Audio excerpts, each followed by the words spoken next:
E aí, pessoal? Esporte científico na área. E hoje vamos falar do jogo que a Argentina venceu por 3-1 contra a Suíça. Jogo pelas quartas de final da Copa do Mundo de 2026.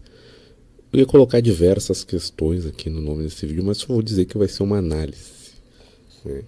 Não costumo comentar isso, mas podem comentar sobre o que acharam do vídeo, curtir, compartilhar o que achar. Tem vários vídeos históricos sobre jogos históricos e estou aproveitando essa Copa do Mundo para fazer os vídeos sobre os jogos dessa Copa do Mundo.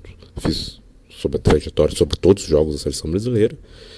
E agora até porque eu acho que talvez engaje mais, e eu estou mais engajado nisso, nos jogos da Argentina.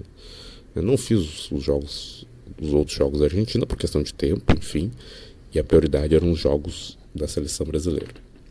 Então vou comentar aqui. Esse vídeo só, saliento que nesse vídeo eu ia fazer outros comentários, vou me conter sobre questões extras, sobre a questão contra a Argentina, mas eu vou fazer isso pós-Copa. Então nesse eu vou comentar sobre o jogo, mas algumas coisas extrapolam o jogo, porque o futebol nunca se limita aos quatro, ao campo, né? Ao campo e ao estádio. Então vamos falar do contexto da partida. Eu sempre faço isso nos jogos. Para quem não conhece o canal, eu sempre faço um contexto e eu sempre costumo falar contexto tanto da partida, dos clubes ou seleções, e costumo falar coisas que não falaram sobre a partida, enfim, o contexto, o torneio. Claro que é a Copa do Mundo, muita gente está falando, mas nesse jogo ainda tem muita coisa que não foi falada. O contexto, a Argentina campeã da última Copa, eu acho que não é novidade para ninguém, todos que acompanham o canal, quem vai estar vendo esse vídeo, é porque gosta de futebol, quem chegou até aqui, que não clicou errado, gosta de futebol, e sabe da trajetória argentina, das suas 13 estrelas aí, do seu histórico. Já a Suíça não. A Suíça é uma seleção que não vem fazendo feio nas últimas Copas. Eu vou até fazer um paralelo aqui. Proporcionalmente, né, muito proporcionalmente, aliás, proporcionalmente é o contrário, proporcionalmente seria melhor, mas a Suíça esteve fazendo um papel quase como o do Brasil nas últimas Copas. Ela nunca chegou à semifinal, nos últimos, não lembro, 2006 eu acho que ficou nas quartas, né, aquela Copa que ela foi eliminada sem tomar nenhum gol. Mas é uma seleção que, enfim, tá aí, tá rondando, vamos dizer assim, né? E ela passou em primeiro lugar nessa Copa, num grupo fraco, com Canadá, Catar e Bósnia. Trago isso para caso alguém não lembre. E fez uma segunda fase, o Peneirão, o 16 avos, enfim, contra a Argélia, ganhando de 2-0, e passou sofrido pela Colômbia. Era para a Argentina pegar a Colômbia. Até vou comentar sobre isso ao restante do vídeo. Era para a Argentina fazer esse segundo jogo contra a Colômbia. Mas então enfrentou a Argentina e vou comentar aqui as expectativas, né, Rogan? Eu achava que a Argentina ia ganhar ou 3 ou 2-0. 3-1 o placar eu imaginava, só que no tempo regulamentar, não com prorrogação. Então, né, eu vou fazer meus comentários. Já vou fazer meus comentários, mas imagino que surpreendeu. Mesmo quem estava. Porque eu secando fortemente, eu não vou comentar sobre isso aqui, mas mesmo o secador sabia que seria algo difícil. Mas eu acho que nem o maior secador pensou que a partida seria como ela foi. E como ela foi? Primeiro tempo, a Argentina logo no início, na verdade sim, a Suíça já mostrou que veio. Controlando, jogando, tendo mais posse. Já mostrou logo de cara o que veio. Mas a Argentina tem esse gênio que está na foto. E, enfim, teve uma jogada, se achou um escanteio, ele cobrou o escanteio e a Argentina fez um gol com o McAllister no primeiro tempo. Não sei se, aliás, não sei não, isso mudou a partida claramente, mas isso levou a Suíça mais ao ataque. E, enfim, a Suíça continuou controlando o jogo nesse primeiro tempo, continuou tendo muito mais volume nesse primeiro tempo. E aqui eu vou comentar já uma polêmica que vai se desenrolar no segundo tempo. Ah, na narração que eu vi, eu comentei outros jogos, estou vendo jogos pela Casa TV.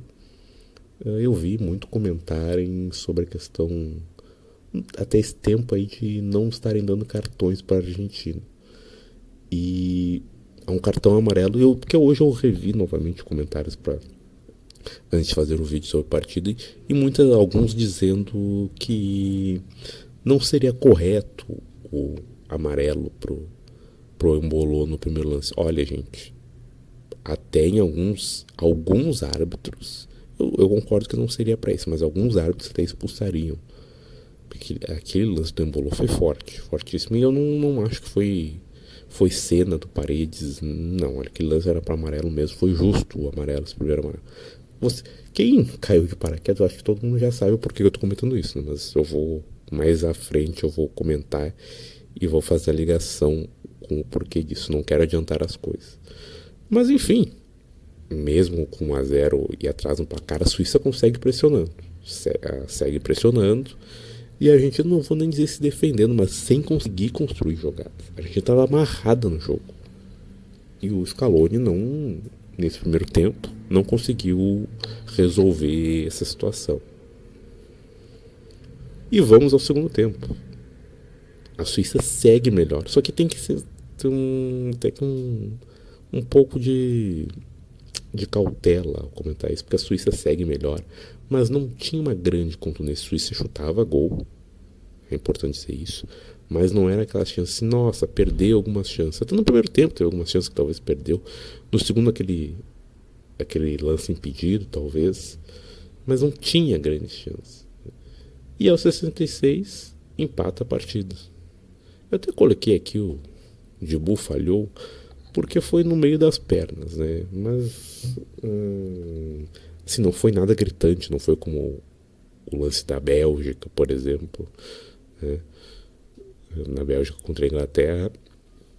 Então, mas é algo que eu estranhei ninguém ter falhado, porque eu acho que ele talvez saiu com a perna pouco aberta demais, não sei, mas eu estranhei ninguém ter falhado. Isso não confesso que eu não considero a falha. Ah, nossa senhora, que absurdo, mas também eu acho que se fosse um goleiro brasileiro, no Brasil alguém teria comentando isso, mas estranhei ninguém comentar. E empata e a Suíça segue melhor. Esse que é o porém. Empata, a Suíça segue melhor. E antes ali de chamarem, porque a Argentina também, após o gol, parece que liga um pouco a chave. Também tem esse porém, né? A Argentina estava sentando no placar. Eu acho que eu não sei o que pensaram, se foi proposital isso, ou se estavam mesmo amarrados. Eu acho que foi um pouco dos dois. Mas a seleção argentina achou que faria 1-0 e conseguiria segurar até o final do jogo. Coisa que, mesmo se acontecesse, é uma vergonha. Porque a Suíça é uma seleção muito menor, com um time muito inferior com o da Argentina. Não vou nem comentar em questão de tradição, outras coisas. Seria uma vergonha a Argentina acabar se defendendo contra a Suíça. E aí, um lance talvez o mais polêmico da partida, talvez um dos mais polêmicos, se não o mais polêmico da Copa. E confesso que eu não vejo o porquê tanta polêmica nesse lance, mas está sendo muito comentado aí. O Embolou é expulso, né, pela nova questão da nova regra, de que, enfim, simulou e o VAR pegou, e como o Paredes tinha ganho o amarelo passou a ser para ele. E como ele já tinha o amarelo no primeiro lance, que eu falei do primeiro tempo, que estava correto aquele amarelo, que eu ouvi que não deveria, estava correto aquele amarelo, a partir tendo o segundo amarelo, acabou expulso. E aqui ele até aparece na imagem ele fazendo sinal de roubo. E só outro parênteses, tá um pouco chato essa questão de um complô pra Argentina. Sim, gente, tá parecendo aquela história do Brasil, que o Brasil comprou a Copa em 2014. Parecendo isso assim. Eu vou fazer comentários finais maiores, mas assim, se tá roubado pra Argentina, a Argentina tá se esforçando, né? Se esforçando pra criar uma narrativa a favor de contrário ao roubo, porque o sufoco que tá passando, olha, não sei, eu acho que estão pagando, se está roubado, estão pagando em parcelas, então, alguma coisa assim, porque o sofrimento que a gente está tendo para ganhar esses jogos, olha, e contra times inferiores. Então, tem que ver aí, analisar como está sendo feito esse roubo.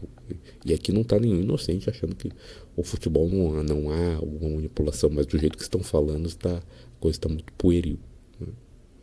Enfim, fechando parênteses, a partir, eu imagino que até questão de ânimo, por causa da questão da expulsão do Emboloto, e a Argentina já estava com esse ímpeto de querer mudar o jogo, mas não conseguia, e aí a questão dos ânimos, né? A Suíça viu que com um a menos ia ter que passar a se defender, e automaticamente adota essa postura. Eu confesso que se a Suíça, claro que atacar como ela estava, e até ter aquele jogo de posse de bola com um a menos é muito perigoso. Todos sabemos disso. Mas automaticamente a recuar, eu acho que ela se mostrou que sentiu demais. E a Argentina, que já estava nesse ímpeto de, após o gol, de querer mudar a partida, e melhor, né? Isso aqui foi na pausa da atração ainda. Então aumentou ainda mais o ímpeto da Argentina. E a Argentina já virou o famoso ataque contra a defesa. E a Argentina eleva muito o volume. E tem 3 chances, mas é que eu coloquei 2 principalmente. Uma começa aos 84, aquela que ele tenta chapelar o goleiro, que foi marcado impedimento, mas parece que não estava, enfim.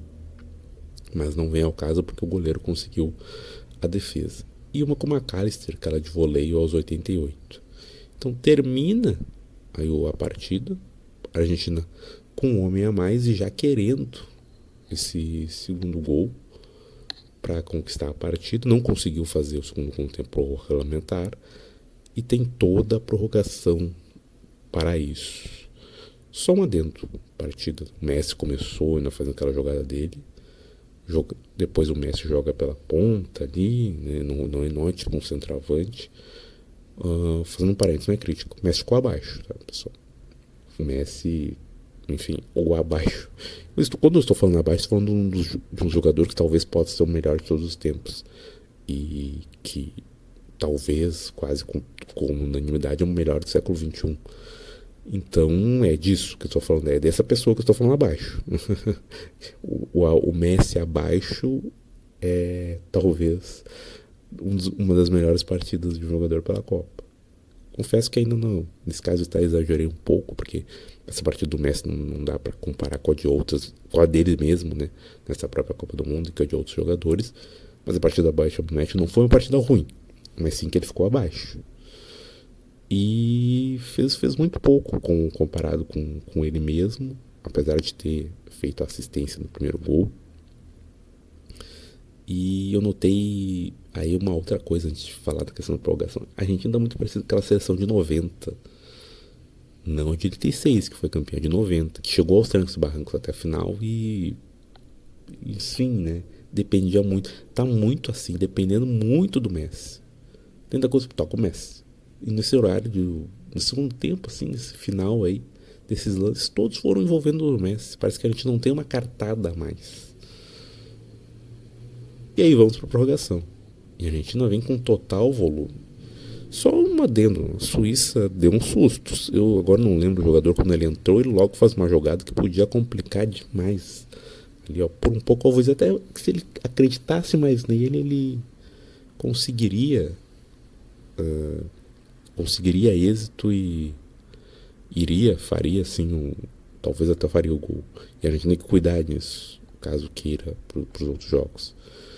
E aí eu entro numa questão que também ninguém falou, todo mundo comentou logo quando ele entrou também, com o Flaco Lopes, um jogador do Brasileirão, que na partida, quando entrou na partida, mas ninguém comentou que foi o Flaco Lopes que teve que dar uma solução para a partida. Sim, eu sei que quem fez o gol foi o Álvares, até comentei, enfim, fiz questão de enfatizar aqui nos parênteses, mas isso diz muito sobre a Argentina, porque foi uma jogada com o Flaco Lopes, e o Flaco Lopes não era nem para estar num jogo desse porte, para resolver a questão.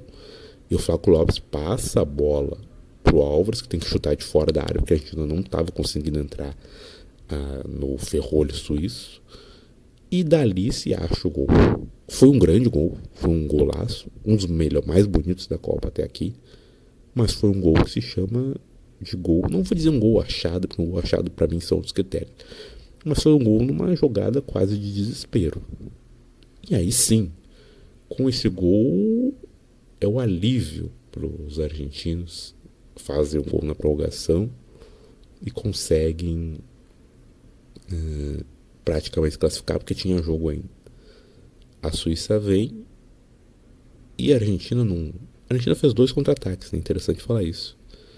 E num contra-ataque a Argentina faz o terceiro gol, aí aos 120 minutos, com o Lautaro, nessa imagem aqui. E se classifica para a semifinal. A Argentina, mais uma vez na semifinal. Falam muito da seleção da França, com razão, até porque está consecutivo, mas eu saliento. A Argentina, desde 86, tem bons times. E desse século teve muito bom time. Mesmo em 2002, quando caiu na primeira fase, tinha um bom time, tanto que era um dos favoritos. A Argentina, tivemos a Argentina do Riquelme. Enfim, a Argentina deu azares e circunstâncias de futebol, mas a Argentina sempre teve bons times. Sempre teve bons times.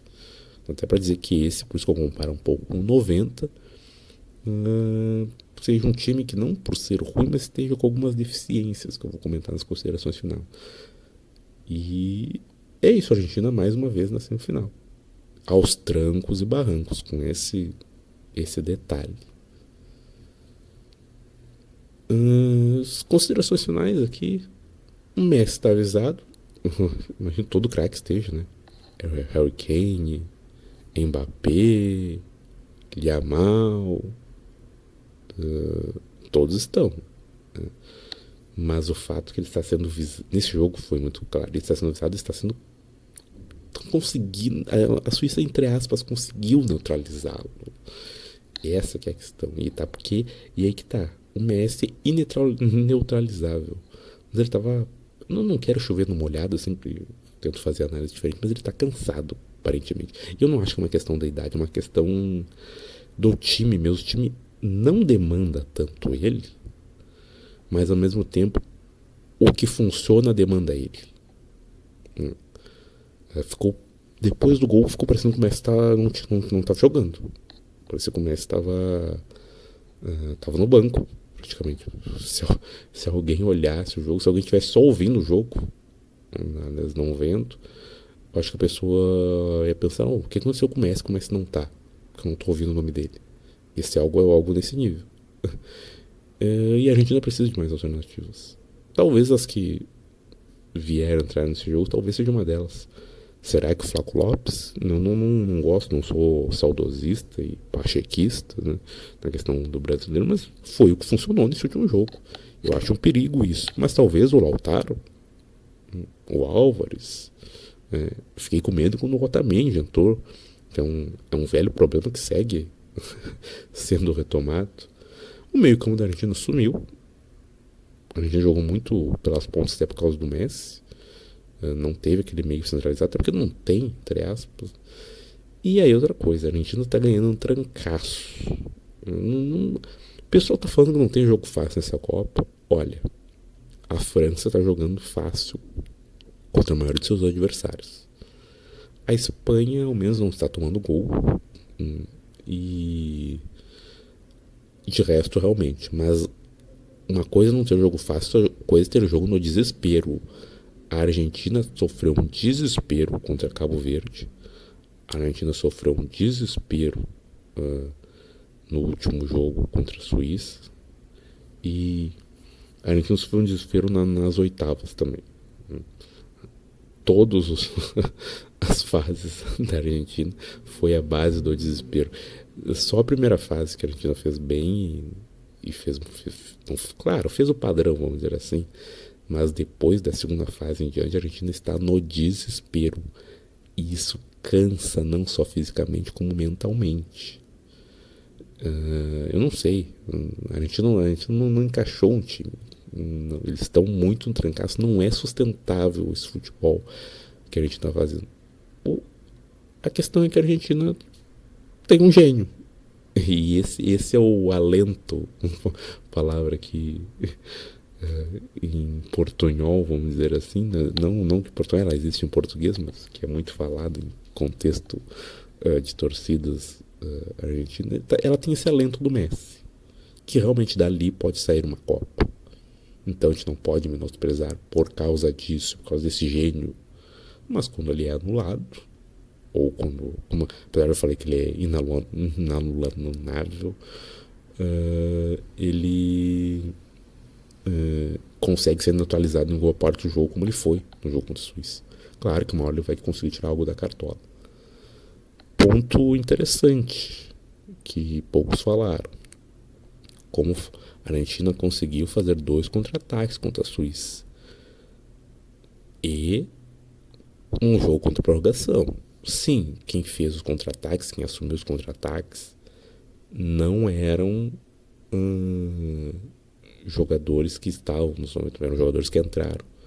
E ela fez um gol muito parecido com o que fez contra a França. Não sei se quem se atentou às questões táticas ou isso, porque o jogador erra o gol ao tentar, mas no rebote tem um Lautaro ali para fazer. Então, eu falo isso porque assim, a Argentina entregou a bola, entregou o barra, foi dominada pela Suíça, mas o contra-ataque da Argentina é mortal. Então também tem isso, né? Não são só pedras aqui. A Argentina tem coisas para surpreender seus adversários, além do Messi. Não vou nem comentar com o Messi, tem coisas além disso.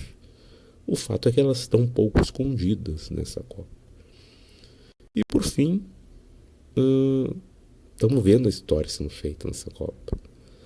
Não somente com o Messi, os 4 craques estão na semifinal, mas pelo retorno de Inglaterra e Argentina, que eu não vou fazer prognósticos ao vivo aqui. Eu não vou dizer que eu tenho uma visão que esse jogo está muito aberto, mas historicamente já é um fato esse jogo.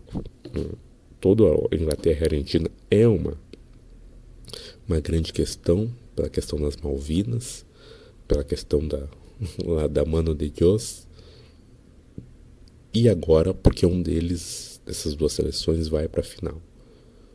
E com 2 cracaços de bola, Harry Kane e Messi. Espero que todos possam ver essa partida. E o futebol já venceu, pessoal. Acompanhem.